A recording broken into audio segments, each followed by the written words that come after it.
Okay, so darako po tayo sa ating pag-aaral, pagbubulay-bulay ng salita ng Diyos. At pinamagatan ko po yung ating sermon ngayong hapon na ito na Man Under Heaven. No? Ang lalaki sa ilalim ng langit.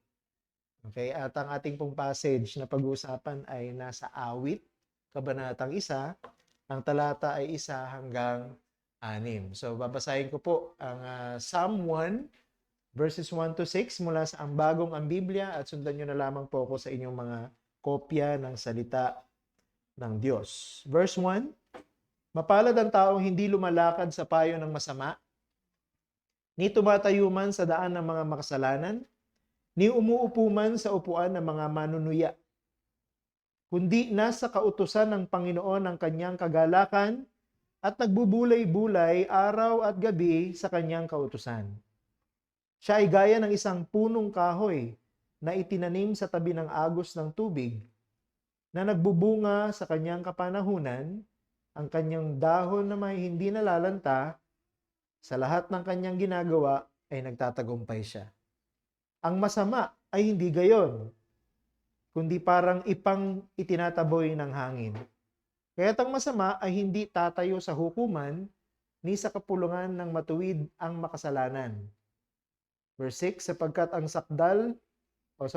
lakad ng matuwid, ang Panginoon ang nakakaalam, ngunit mapapahamak ang lakad ng makasalanan. Ito po ang salita ng Panginoon. Pagka po kayo ay nag-browse sa internet, marami kayong makikitang mga iba't ibang klase ng survey. At ang isang mapapansin nyo sa mga survey, iba-iba yung mga survey, iba-iba rin yung mga pamamaraan nila ng kanilang pagkalap ng mga impormasyon. Meron po mga surveying agency, ang kanila pong ginagamit para ipakilala ang kanilang mga nadiskubre o natuklasan ay yung pong mga grupo ng mga people, grupo ng mga tao sang-ayon sa kanilang ethnicity, yung kanilang pinagmulan na lahi, o kaya ang ibang ginagamit nilang pamamaraan ay yung lingwahe na ginagamit ng mga tao if they are surveying groups of people. Yung iba naman, ang pamamaraan nila ng pagsasurvey, ginagamit nila yung economic status. So dito nila pinaghihiwalay yung mga taong may kaya sa buhay, yung mga above average, average, below average, poor, no? Yung mga ganyang klase ng survey. O yung iba naman, ang kanilang pamamaraan ng survey, yung tinatawag na geographical locations, kung saan sila nakatira, at mula doon sa kanilang tinitirahan, makikita mo yung pamamaraan ng kanilang pamumuhay at yung level ng kanilang income. Yung iba naman, ang kanilang mga survey, political naman, ang kanilang approach. Ano, sino yung presidenteng mananalo, sino yung presidenteng matatalo. Nakita natin yan sa kamakailan lamang na naging botohan sa Amerika. Diba, no? Makikita mo sa mga survey daan, no? Sino, mananalo ba mga Republicans, mananalo ba mga Democrats, and so on and so forth. So yan, political yan. At yung iba naman, religion naman, no? Sino yung pinakamalaking religion, ano yung pinakamabilis na religion, so on and so forth. Yan yung mga survey. Kumbaga sa pamamagitan ng mga survey na ito, na libre naman na available sa internet, makikita mo yung paggugrupo-grupo sa mga tao sa ibabaw ng mundo. Pero, meron pang isang source ng survey, no? O yung paggugrupo ng mga tao sa ibabaw ng mundo, at yan ay ang Biblia. Pag pinag-aralan mo ang Biblia, makikita mo na meron lamang isang pamamaraan ang Biblia para grupuhin ang mga tao sa ibabaw ng mundo. Ano yun? Kung papaano tinitingnan ng Diyos ang mga tao sa ibabaw ng lupa. Ang pamantayan ng kanilang categorization ay ang Diyos. God is the ultimate standard. Ano ang sinasabi ng Diyos patungkol sa mga tao sa ibabaw ng mundo at paano niya hinahati ang grupo ng mga tao na nabubuhay sa ibabaw ng lupa. So humans can be divided into two categories only, according to the Bible, according to the Word of God. Either God looks at them with favor, or God hates them. So ganito daw po tinitingnan ng Diyos ang mga tao sa ibabaw ng mundo ayon sa Biblia. Sila ba ay kinalulugdan ng Diyos o sila ay kinamumuhian ng Diyos? Yun lang daw po ang dalawang grupo ng tao sa mundo. Walang pakialam ang Diyos sa political inclination, walang pakialam ang Diyos sa economic situation, ethnicity, language, so ano pa mang mga category ng mga nagsasurvey sa ibabaw ng mundo. Ang Diyos, siya ang pamantayan at siya ang nagsasabi na meron lamang dalawang uri ng tao sa ibabaw ng mundo. Silang mga taong kinalulugdan niya at silang mga taong kinamumuhian niya. The question, saan grupo ka kasama? To which group do you belong? Gusto ko yung summarize yung ating pong pag-aaral ngayong hapon sa ganitong paraan. I would like to be very simple and straightforward. It is God who determines the blessedness of the righteous and the wretchedness of the wicked. Ang Diyos ang siyang bumabatid o nagsasabi ng pagiging mapagpala o pinagpala ng mga matuwid at ang pagiging kawawa o kahiya-hiya o kalunos-lunos na kalagayan ng mga taong masasama. So hatiin po natin sa dalawa yung ating pag-aaral ngayon. Number 1, the blessedness of the righteous. So that's the first major point. And then the second one is the wretchedness of the wicked. So dalawang grupo lang ng tao eh. So the righteous, kinalulugdan ng Diyos, at yung mga wicked, kinamumuhian ng Diyos. Sabi sa ating major points, silang mga kinalulugdan ng Diyos, ang tawag sa kanila, pinagpala. At sila ng mga kinamumuhian ng Diyos, ang tawag sa kanila, kalunos-lunos o kaawa-awa ang kanilang kalagayan. So tingnan po natin yung unang category, the blessedness of the righteous. Pag binasa niyo po yung mga awit, yung pong aklat ng mga awit ay koleksyon ng mga awit. They were originally intended na awitin ng mga Israelita sa panahon ng kanilang pagsamba kay Yahweh. Pero sila po ay originally nilikha na mga tula. Yung pong mga nakasulat dito sa aklat ng mga awit. At syempre, dahil ito ay isinulat bilang mga tula, ito ay artistic, no? Medyo may mga malalalim na mga pamamaraan, pagkukumpara, may mga salitang naghahambing, and so on and so forth. But when you read them, hindi ka magkakamali so kung ano yung gusto nilang sabihin kasi bagamat artistic ang pamamaraan ng pagsulat ng mga tula na ito na ginawang awit ng mga Israelita, though maraming mga scholars nagsasabi hindi na ma-recover yung tune, original tune ng mga awit na ito sa panahon natin, kaya yung iba nilalapatan ng ibang tune. No? Yung iba naman ay merong naipasang tono, no, na natutunan nila sa kanilang mga ninuno na umabot sa panahon natin ngayon. But generally, hindi na ma-recover yung original na mga tono ng mga awit na ito. Pero malinaw at saka honest yung kanilang presentation ng kanilang mga gustong sabihin. Pag binasa mo yung awit, makaka-relate ka eh. Na makikita mo doon mismo yung sarili mo at yung kalagayan mo na katulad ng kalagayan at sitwasyon ng sumulat ng awit na iyon. Dito po sa awit na pinag-uusapan natin ngayon, sa unang dalawang talata, verse 1 and 2, yung pong sumulat ay inilarawan niya sa atin ang katangian ng isang ideal man. Sabi niya doon sa verse 1, blessed is the man. No? Mapagpala o mapalad ang isang lalaki. Pero bago po tayo tuluyang mag-aral nitong mga talata na ito, gusto ko po munang linawin ng ilang mga salita. Kasi pag hindi natin nilinaw, baka mamaya hindi natin maintindihan kung ano yung tinutukoy. Halimbawa, ginamit po dito yung salitang man. Sa ESV translation is, blessed is the man. Dito sa Tagalog translation, mapalad ang tao. Kaya lang yung ginamit po kasing salita sa original ay yung salita na tumutukoy sa lalaki. O kaya husband. O kaya man. No? Pero nung ginamit po ito ng sumulat, ang kanyang kanyang purpose for using this word is not only to refer to male human beings. Kasi baka isipin ng mga bumabasa, ay hindi pala para sa akin ito kasi babae ako. No? Kasi sabi, blessed is the man. I'm a woman. No? So ibig sabihin, hindi pala applicable sa akin yung Psalm 1 or any other kind of psalm na tumutukoy sa lalaki. Rather, yung pong salitang ginamit dito ay isang flexible term na pangkaraniwan po sa mga tinatawag na wisdom literature, na ang kahulugan po niya ay hindi po lalaki, kundi person or individual. Kaya po, palagay ko tama yung Tagalog nung ginamit niya yung salitang mapalad ang taong. Diba? Hindi yung mapalad ang lalaki. Kasi ang purpose ng sumulat kaya ginamit niya yung salita na yun is to point to a man or a person or an individual. So regardless of gender, hindi po pinag-uusapan dito lalaki ba, babae. Regardless of gender, and most especially, ang pinag-uusapan dito yung context. So dito po sa Psalm 1, binanggit po, blessed is the man, hindi po niyan tinutukoy na lalaki lang ang pwedeng mapagpala o lalaki lang ang pwedeng maging mapalad. Kasama rin po ang babae. Pwede rin pong maging mapalad ang mga kababaihan. So the point of the entire psalm is how to identify yung pong katangian ng isang tao na pwedeng matawag na mapalad. Regardless kung lalaki ka, babae ka. Ano?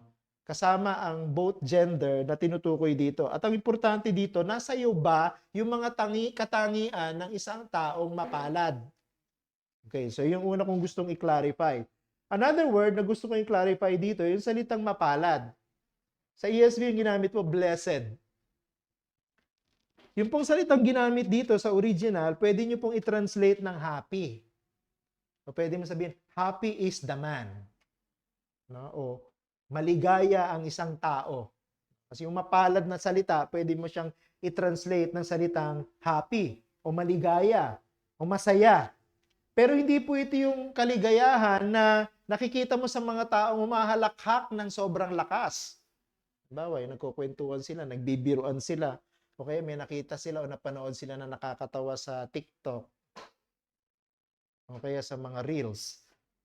Naghahalakhakan, no? Nagtatawanan na parang hindi na humihinga. Hindi po yun yung klase ng kasiyahan na tinutukoy po dito. Ang salita pong blessed dito ay tumutukoy po dun sa kondisyon ng isang tao na merong tamang relasyon sa Diyos, at dahil meron siyang tamang relasyon sa Diyos, nakakaranas siya ng pabor ng Diyos at ginagabayan siya ng Diyos sa kanyang mga lakad. So masaya, maligaya, mapalad ang isang tao na kinalulugdan ng Diyos. Yun ang sinasabi ng sumulat ng awit na ito.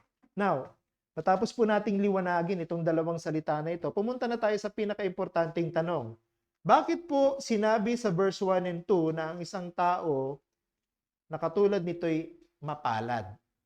Diba? Yung tinutukoy dito eh.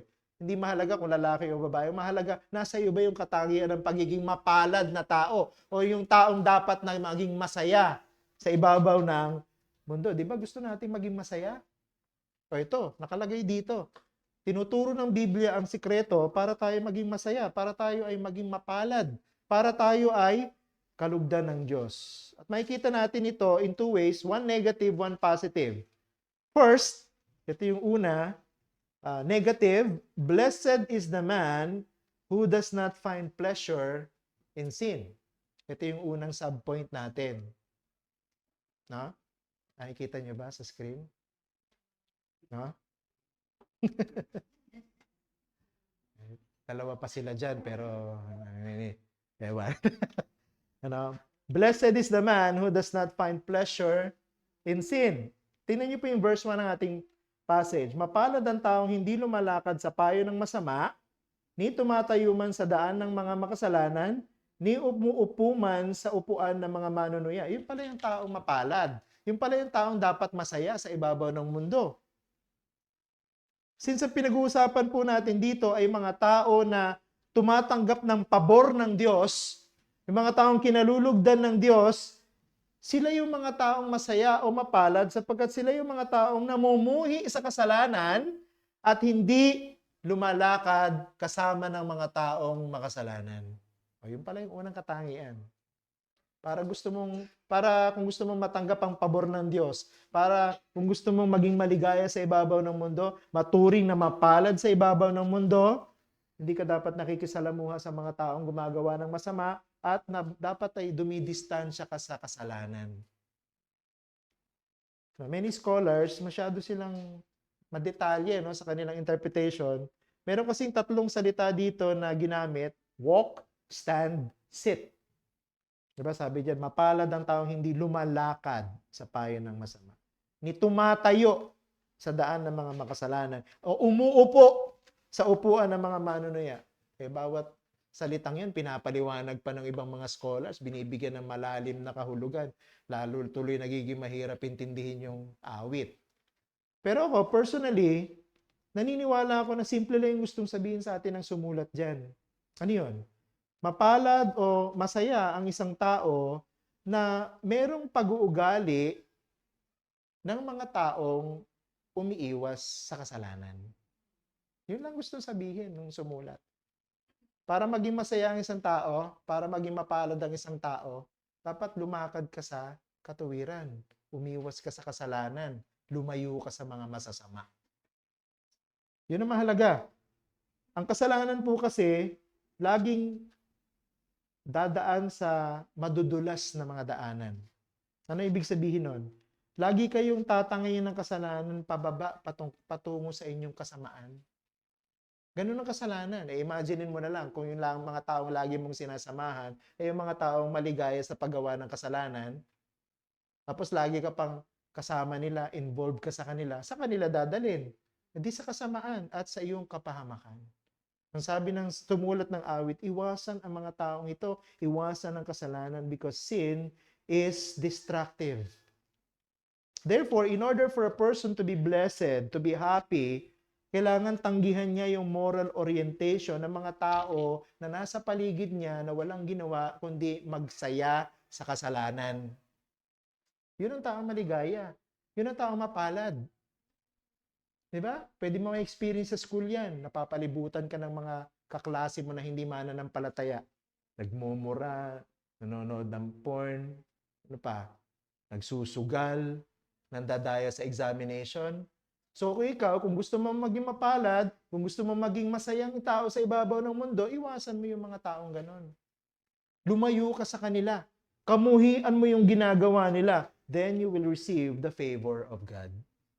Pangalawa, hindi lang blessed is the man who does not find pleasure in sin, but blessed is the man whose delight is in the will of God.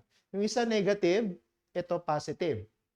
Mapagpala o pinagpala daw o mapalad ang isang tao na lumalakad o natutuwa at nagagalak sa kalooban ng Diyos. Tingnan niyo po yung verse 2a ng ating pong passage. Sabi diyan, kundi nasa kautusan ng Panginoon ang kanyang kagalakan.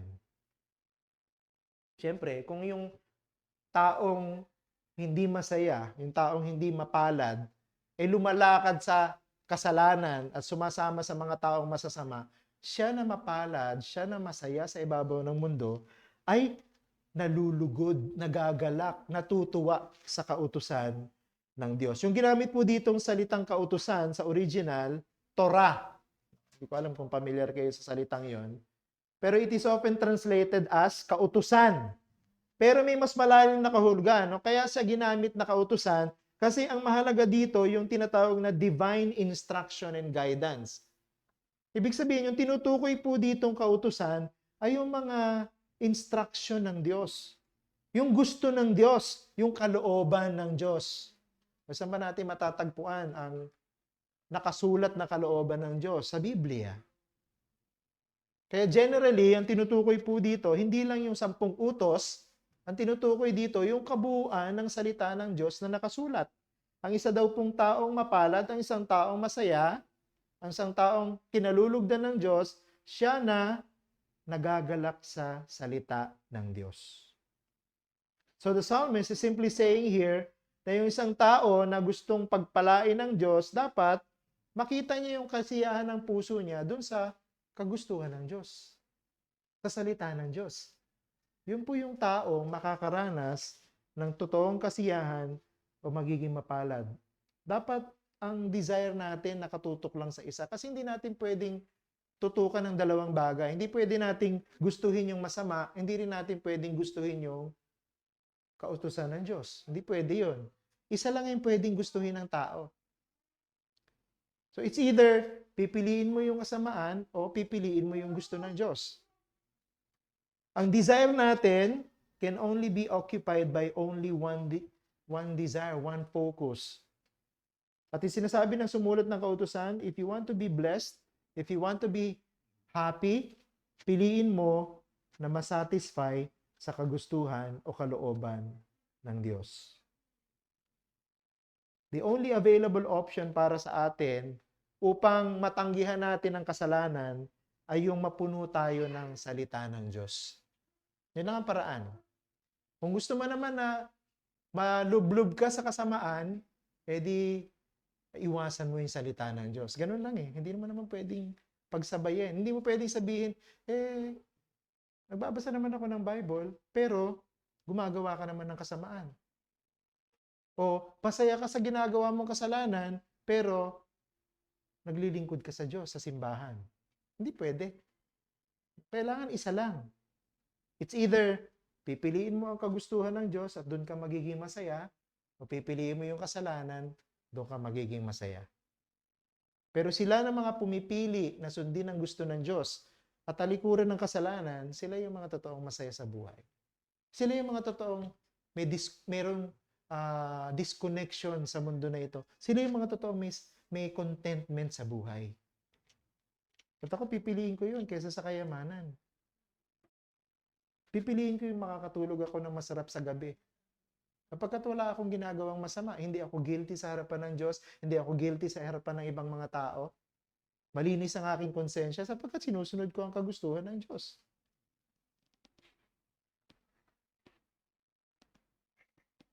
Siguro yung iba tatanungin, paano kung pipiliin na sundin ang kalooban ng Diyos, napapalibutan naman ako ng tukso.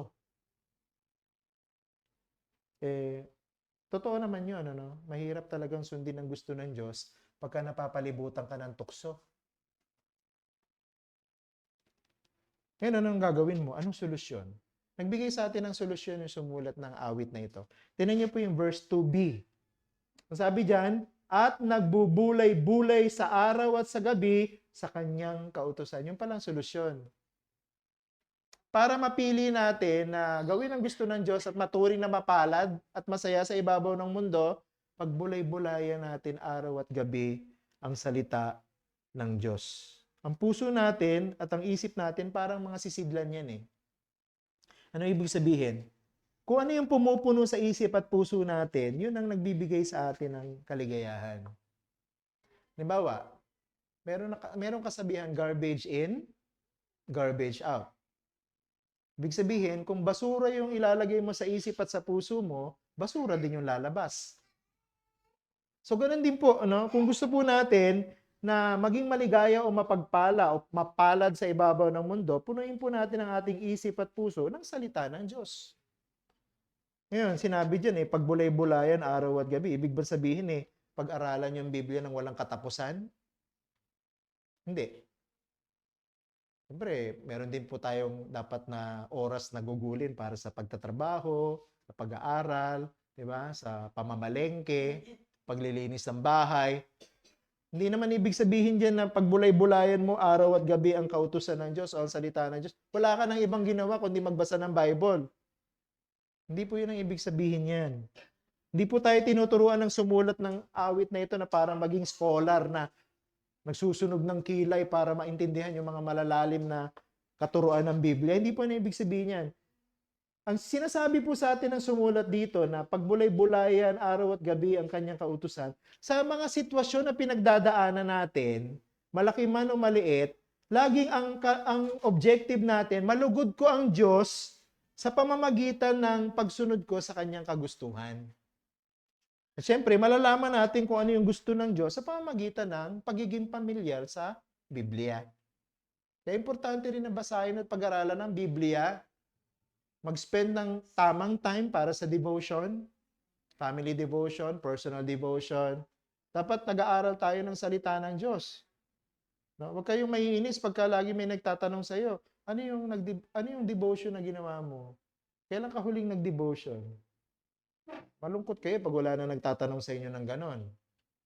Kasi baka hindi na kayo nagbubulay-bulay ng salita ng Diyos. Ang mahalaga kasi dito, alam mo yung sinasabi ng salita ng Diyos, alam mo yung kagustuhan ng Diyos, at sa bawat desisyon na gagawin mo sa buhay, sasangguniin mo muna yung salita ng Diyos bago ka gumawa ng pasya.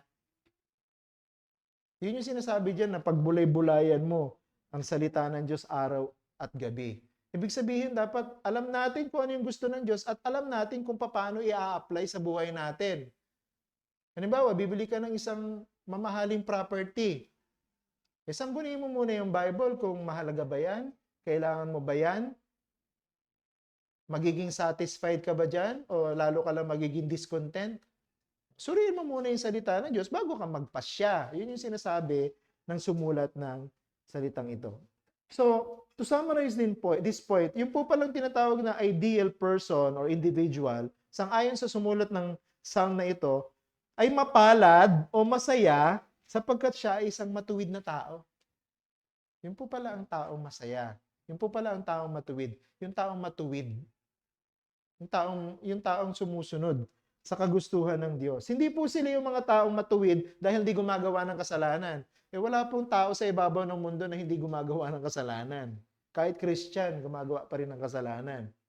Ang tinutukoy po dito, sila po yung mga tao na kayang tanggihan ang kasalanan. Kayang sabihin sa kasalanan, ayoko. Kayang sabihin sa kasalanan, hindi ko gagawin. Sila yung mga taong mapalad. Sila yung mga taong pinagpala. Sila yung mga taong totoong masaya sa ibabaw ng mundo. At sila ng mga taong matuwid in this kind of category ay may katiyakan ng kaluguran ng Diyos. Masaya yun, ano? Alam mong kinalulugdan ka ng Diyos. Masaya ka, hindi dahil mayaman ka. Masaya ka, hindi dahil sa popular ka. Masaya ka sapagkat nag-i-enjoy ka ng tamang relasyon sa Diyos at kasama mo ang Diyos sa bawat takbang ng buhay mo. Yun ang totoong taong masaya. Yun ang totoong taong mapalad sa ibabaw ng mundong ito. At Diyos lamang po ang pwedeng magbigay ng ganitong klase ng kasiyahan sa mga tao. Paano? Ang alok ng Ebanghelyo, edi pagkatiwala mo yung buhay mo kay Jesus. Nang sa gayon, makaranas ka ng totoong kaligayahan o maging totoong mapalad ka sa ibabaw ng mundo. Tingnan natin yung second major point. So nakita natin yung blessedness ng righteous o ng matuwid. Tingnan naman natin sa kabilang banda yung wretchedness ng mga taong wicked o sila ng mga masasama. Ito pong sumulat ng awit na ito, gumamit siya ng tinatawag na comparison and contrast para bigyan ng diin yung kanyang major point. Kung yung ideal person ay blessed or happy sapagkat siya ay righteous, kabaligtaran naman po nun yung mga tao tinatawag na wicked. They cannot be happy, they cannot be blessed, they cannot be content sa buhay na ito. Bakit? Because they are evil. And because of their evil deeds, they are unhappy. Sabi ng ibang mga tao, tila yung mga masasamang tao mayayaman. Tila yung masasamang tao ang maraming pera, no? Maralaki ang bahay, maraming magagandang sasakyan, nakakapunta sa ibang bansa, nakakasakay ng business class sa eroplano. Yung mga corrupt, yung mga masasamang tao, hindi ba masaya yung ganon? Akala lang natin. Pero sabi ng Biblia, kung ikaw ay taong masama, hindi ka masaya. Ang tawag sa iyo, wretched. Because you are wicked. Ma-appreciate po natin ang kabigatan ng pagpapala o kasiyahan na galing sa Diyos kung maintindihan natin yung pagiging kalunos-lunos ng kalagayan ng mga taong masasama. And in order for us to understand this very well, nakikita natin dito, gumamit yung salmista ng dalawang ilustrasyon. Yung isang ilustrasyon, kinuha niya sa pagsasaka o agriculture, at yung isa, ginamit niya naman sa legislature o korte. Tingnan po natin yung una. The wicked are like chaff that the wind blows away. Ang mga masasamang tao daw po ay kalunos-lunos sapagkat tulad sila ng mga ipa na tinatangay ng hangin. Tingnan niyo po yung verse 4. Sabi diyan, ang masasama ay hindi gayon, kundi parang ipang itinataboy ng hangin. Pagka po pinag-aralan mo yung trabaho ng mga magsasaka, yung pong kanilang mga hina-harvest sa bukid ay hindi po kinakain lahat. 'Di ba pagka nag-ani yung mga magsasaka, hindi naman lahat ng inani nila niluluto nila. Halimbawa, magsasaka na nag-aani ng palay. Anong ginagawa nila sa palay? Pagkaani nila ng palay, pinapatuyo nila ng palay, pagkatapos binabayo yung palay. Bakit binabayo ng mga magsasaka ang palay? Para paghiwalayin yung butil na kinakain mula dun sa ipa. Kaya binabayo pagkatapos patuyuin. Kasi po yung mga butil na kinakain, mabigat yun eh. So pagka po binayo at pinagpag, 'di ba? Minsan pinapagpag muna nila bago nila bayuhin. Pagka kasi pinagpag yung inani nilang palay, yung pong mga butil na kinakain, halimbawa bigas, mabigat yun, nalalaglag dun sa lupa. Pero yung ipa, magaan yun. Anong nangyayari sa ipa pagka pinagpag ng magsasaka? Tinatangay ng hangin. Sabi ng sumulat ng mga awit na ito, ang mga taong masasama, parang ipa, tinatangay ng hangin. Anong ibig sabihin niya dyan? No? Anong ibig sabihin ng sumulat ng awit na ito? Siguro, pinakamaganda, tingnan mo kung paano niya inilarawan yung taong matuwid. Sabi niya dyan, yung taong matuwid daw ay parang puno na itinanim sa maraming tubig na lugar. By the streams of water. Ano sinasabi niya dyan? Yung pong mga matutuwid daw po na tao ay hindi po niya tinutukoy dun yung kasi minsan pag binasa mo yung talata, sabihin, yung palang matuwid na tao ay nakatanim sa tabi ng ilog na maraming tubig. Nakikita natin yung maraming tubig. Pero hindi po yung gustong tukuyin ng sumulat dito eh.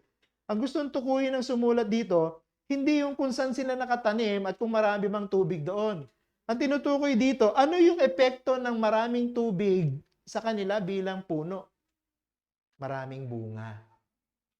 Maraming bunga ang isang punong nakatanim sa malapit sa tubig. So yung daw pong matuwid na tao na mapalad at masaya, para siyang isang tao na mabunga. Yung pong masasamang tao na gumagawa ng kasalanan, para silang mga ipa na walang silbi at walang halaga. Yung pong mga masasayang tao, matutuwid na tao, yung mga taong sumusunod sa kalooban ng Diyos, sila yung mga taong nagbubunga na nakakatulong sa ibang mga tao. Pero yung mga ipa, walang silbi yan. 'Di ba? Ang kayamanan, ang pagiging maunlad ng isang matuwid na tao, hindi dahil sa kanyang dami ng pera, ganda ng mansyon, di. Ang pagiging mapalad at pagiging masagana ng isang taong matuwid, ay dahil ang kanyang buhay ay ginagamit o nagagamit ng Diyos para matulungan ng ibang tao. Ang tanging silbi lang po ng ipa, maging panggatong. Tandaan niyo sinabi ng Panginoong Jesucristo, 'di ba? Pagka nag-aani ang mga magsasaka, hinihiwalay nila yung ipa doon sa butil na kinakain. At anong ginagawa nila sa ipa? Sinusunog. Kasi ang isang taong matuwid, ang isang taong mapalad, ang isang taong sumusunod sa kalooban ng Diyos, pinagpapala ng Diyos at nagiging pakinabang sa ibang tao ang buhay niya. Pero ang mga taong masasama, kalunos-lunos ang kalagayan nila. Bakit? Hindi naman sila tumutulong sa ibang mga tao. Ang nagiging epekto pa nga nila sa ibang mga tao, nakakasira sila ng buhay. Yun ang mga taong masasama. Naalala niyo yung fruit of the Spirit sa Galatians 5? Maraming fruit of the Spirit. Yung pong mga katangian ng mga tao na ito na mayroong bunga ng Espiritu, sila po yung mga tao na nakakatulong sa mga Kristiyano sa paligid nila at maging ng mga hindi Kristiyano sa paligid nila. Bakit? Kasi meron silang pag-uugaling nakakapagbigay ng lugod sa Diyos. Ang mga taong masasama, sila yung mga walang pakinabang. Sila yung mga hindi nakakatulong sa kapwa. Sila yung mga nandi-disrupt sa buhay ng iba, naninira ng buhay ng iba. Kasi ganun po talaga ang kasalanan, ganun talaga ang kasamaan. Hindi naman ito magbubunga ng katuwiran, hindi naman ito magbubunga ng pakinabang. Lagi nitong dadali ng sinumang tao sa kanyang kapamakan. Anong klaseng tao ka? Ikaw ba yung taong matuwid at masaya sapagkat kinalulugdan ka ng Diyos kasi masunurin ka sa Diyos? O ikaw yung taong masama na kalunos-lunos? Bakit? Sapagkat wala kang pakinabang. Para kang ipa na tinatangay ng hangin, na ginagawang panggatong o kaya sinusunog. Iba, pagka nga nilipad ng hangin yung iba, yung ipa, nakakapuwing pa eh. Nakakasama pa sa ibang mga tao. Ganun daw po ang taong masasama. Ang panalangin ko, sana ang mga taong nandito ay mga taong mapalad, mga taong masaya, dahil mga taong nagbibigay ng lugod sa Diyos. Pangalawa, tuli, the wicked will not stand in the judgment. Ito yung pangalawang illustration. Ang mga tao na masasama, verse 5a and 6b, ay hindi tatayo sa hukuman, ngunit mapapahamak ang lakad ng makasalanan. Sasabihin ng iba, pag pinagmamasdan ko ang mundo, parang masyadong marami yung masasama kumpara sa mabubuti. Pag pinagmamasdan ko ang mundo, parang yung pong mga masasama hindi naman napaparusahan. Minsan nga, yung mga masasama pa yung nagpaparusa. Pag nanood ka ng telebisyon, anong makikita mo? Ang namamayani ay yung mga taong masasama. Ginagawa pang bayani yung mga taong kriminal. Tulad ni Tanggol. Diba? Bayani. Bayani si Tanggol. Pero ano ba si Tanggol? Kriminal. Kaya kung nanonood ka ng Batang Quiapo, tigilan mo na. No? Ngayon, kung nagtatanong yung tao ng gano'n, bakit kung sino pa yung masasama, siya pa yung bayani? Kung sino pa yung masasama, sila pa yung kinakaawaan ng mga tao. Kung sino pa yung masasama, sila pa yung bida. Valid observation yan. But the author is not referring here dun sa kalagayan ng mga tao sa mundo na ito. Kasi mundo na to pansamantala lang eh. So kung ano man yung tinatamasa ng mga tao masama dito sa mundo, kayamanan, popular, bayani ba sila, sikat ba sila, and so on and so forth, kasama lang dilipas ng mundo yan. Ang pinag-uusapan po natin dito na pinakamahalaga, ano ba yung gagawin ng Diyos sa mga taong masasama?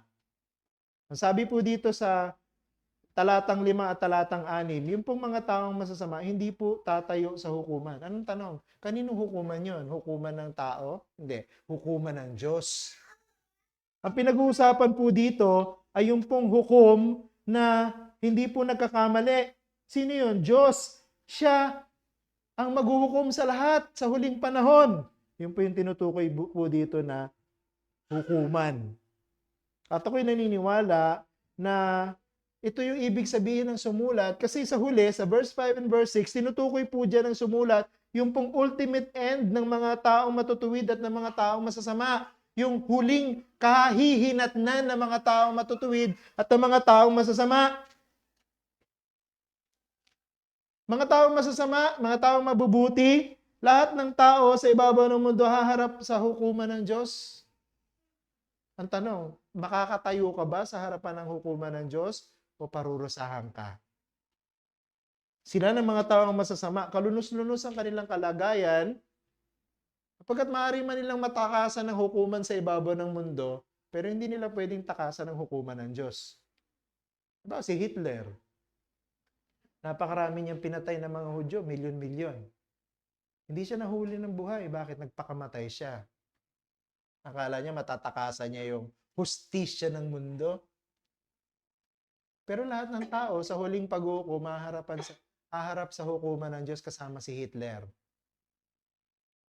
At doon, magsusulit siya.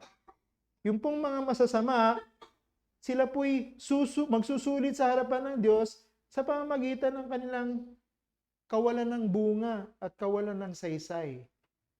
Matthew chapter 3 verse 12, ang mga ipa, ang kahihinat na nila sa huli, susunugin sila. Ano ibig sabihin nun? Ang mga taong masasama na hindi sumusunod sa kagustuhan ng Diyos, Makatakas man sila sa hukuman ng mundo na ito, matakasan man nilang hustisya sa mundo na ito, parurusahan ng Diyos sa impyerno. Susunugin sa impyerno. Para silang mga tao na nagtayo ng bahay sa ibabaw ng buhangin. Nung dumating ang paghuhukom ng Diyos, yung matinding hangin at ulan at baha, naguho sila. Napahamak sila. Pero huwag kang mawawalan ng pag-asa, kaibigan. Kung ikaw ay isang taong matuwid, kung ikaw ay isang taong sumusunod sa kagustuhan ng Diyos, mapalad ka. Bakit? Kapag pansamantala ang buhay at pagdurusa sa ibabaw ng mundo, tingnan natin yung ating sitwasyon pinagdadaanan ngayon sa paningin ng Diyos, paningin ng Biblia. Alam niyo kung ano sinabi ng Biblia patungkol sa ating pagdurusa sa ibabaw ng mundo? Pansamantala lamang. At kung ikukumpara mo ang iyong nalalapit na pag-asa sa lahat ng paghihirap mo, mawawala ng saysay yung lahat ng paghihirap. Mapapalitan ng walang kasintinding, walang kasing katulad na kaligayahan at kapayapaan. Kaya, sinong pipiliin mo? Pipiliin mo bang maging matuwid, na pansamantalang magdudusa sa mundo? O pipiliin mong maging masama, na magsasaya sa mundo pero haharap sa hukuman at pagdurusa ng pagpaparusa ng Diyos? Ang pinamamani ko sa inyo, lumapit kayo sa Panginoon. Bakit? Sabi sa verse 6a ng ating passage, sapagkat ang lakad ng matuwid ang Panginoon ang nakakaalam. Alam ng Panginoon ang lakad ng matuwid. Panalangin ko, piliin yung maging matuwid, piliin yung maging mapagpala, piliin yung maging mapalad, piliin yung maging maligaya sa ibabaw ng mundo. At ang pamamaraan, magkaroon ka ng kaugnayan sa Diyos. Kung di ka pa mananampalataya, isuko mo yung buhay mo sa Panginoon. Manampalataya ka kay Jesucristo bilang tagapagligtas. Huwag kang lumakad sa lakad ng mga masasama. Huwag kang lumakad sa lakad ng mga sumusuway. Kundi piliin mo ang lakad ni Jesus at yun ang sundan mo. Paano ba lumakad si Jesus sa mundo? Lumakad si Jesus sa mundo na siya muna yung nagdurusa bago siya nakaranas ng kaluwalhatian. Ulitin ko yan ha. Ang Panginoong Jesucristo, yung kanyang buhay, yung kanyang paglakad sa mundo, hindi naman siya nagpakasasa at nagpakasaya. Pagkatapos ay tumanggap siya ng pagpaparusa sa huli. Hindi. Ang Panginoon, dumanas muna ng pagdurusa, dumanas ng pagpaparusa, dumanas ng hirap, bago siya dumanas ng kaluwalhatian. Di ba ang Panginoon, pinako muna sa krus bago siya nabuhay muli at pumanig sa langit. Ganon din po ang pattern ng mga Christian sa mundo. Yun ang pattern ng mga taong matuwid. Yung mga pattern ng mga taong mapalad sa ibabaw ng mundo. Dadaan ka muna sa pagdurusa bago ka dumaan sa kaluwalhatian. Bago ka magtapos sa kaluwalhatian. Pero silang mga taong masasama, dumadanas sila ng kasiyahan, celebration, no?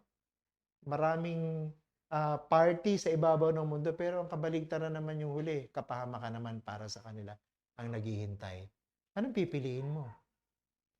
Ano ang iyong pipiliin? So, ang panalangin ko para sa iyo, maging isang taong mapalad, isang taong masaya, na lumalakad kapiling ang Diyos, pero magwawakas ang buhay na kasama ang Diyos magpakailanman. Si Jesus lang ang pag-asa para ang isang taong dating masama at kalunos-lunos ay maging isang taong mapalad at masaya sa ibabaw ng mundo. Aming Ama, nagpapasalamat kami sa mga katotohanan ito na aming pinagbulay-bulayan mula sa Psalm 1. Malinaw ang mensahe ng sumulat. Dalawang uri lamang ng tao ang matatagpuan sa ibabaw ng mundo. Silang mga taong matuwid, na tinatawag na mapalad o masaya dahil sila'y kinalulugdan ng Diyos. At sila ng mga taong kalunos-lunos o kaawa-awa sapagkat sila'y mga taong lumalakad sa kasalanan at sila'y mga masasama. Pinakita sa amin ang katangian ng isang taong mapalad. Pinakita sa amin ang katangian ng mga taong masama. Sana po yung mga kasama namin dito na hindi pa mananampalataya, piliin nila na mapabilang sa mga taong mapalad, sa mga taong masaya sa ibabaw ng mundo, sapagkat sila may magkakaroon ng kaugnayan sa Diyos at magiging masunurin sa kagustuhan ng Diyos. At yun namang mga mananampalataya na mapalad na at matuwid sa mata ng Diyos, huwag mapanghinawa, huwag mapanghinaan ng loob kung nagdurusa man sa ibabaw ng mundo. Sapagkat ang katapusan ay ang pagharap sa hukuman ng Diyos na matatagpo ang maraming bunga ang buhay at pakinabang sa ibang tao. Bakit? Sapagkat sila'y sumusunod sa kagustuhan ng Diyos at dahil dyan, sila'y kinasangkapan ng Diyos para matulungan ng ibang tao. Mapalad ang isang taong may kaugnayan sa Diyos sapagkat tatanggapin niya ang kanyang gantimpala na buhay na walang hanggan na piling ng Diyos sa kalangitan.